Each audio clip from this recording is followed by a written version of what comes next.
Share করছি noodles আর পাস্তার একত্রে রেসিপি। চলো শুরু করি। প্রথম এখানে ডিম, সস, পাস্তা আর নুডলস নিয়েছি। এখানে একটি প্লেটে নিয়ে নিয়েছি ধনেপাতা, পেঁয়াজ কুচি, মরিচ কুচি আর রসুনটাও কুচি করে নিয়েছি। এবার আমি কুকারে পানি গরম করতে দেব। আজকে রান্না আমি কুকারেই করব। তো এখন আমি দিয়ে দিচ্ছি নুডলস আর পাস্তা একসাথে সেদ্ধ করতে।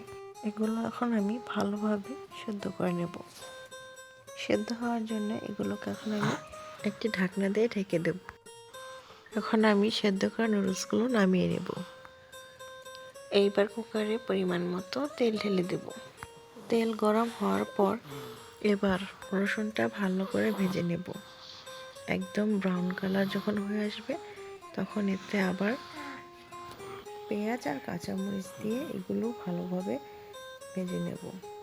আর এগুলো যখন ভালোভাবে ভাজা হয়ে আসবে তখন এতে যোগ করে দেব একটুখানি সস।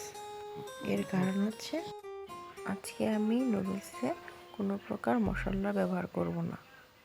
এবার একটি ডিম দিয়ে এগুলোকে আমি ভালোভাবে ভেজে নেব। আর এগুলো যখন ভালো করে ভাজা হয়ে যাবে তখন এতে যোগ করে নুডলসগুলো দেওয়ার পরে এগুলোকে ভালোভাবে ভাজতে হবে। প্রায় কয়েক মিনিট ভাজার পরে এতে আমরা যোগ করে দেব কিছু পরিমাণ ধনিয়া পাতা। এবার ধনিয়া পাতাগুলো ভালোভাবে নাড়াচাড়া করে মেশানোর পরে নামিয়ে পরিবেশন করে নেব। তো এই হচ্ছে আমার আজকে নুডলস আর পাস্তার final look. Subscribe my channel. Tata.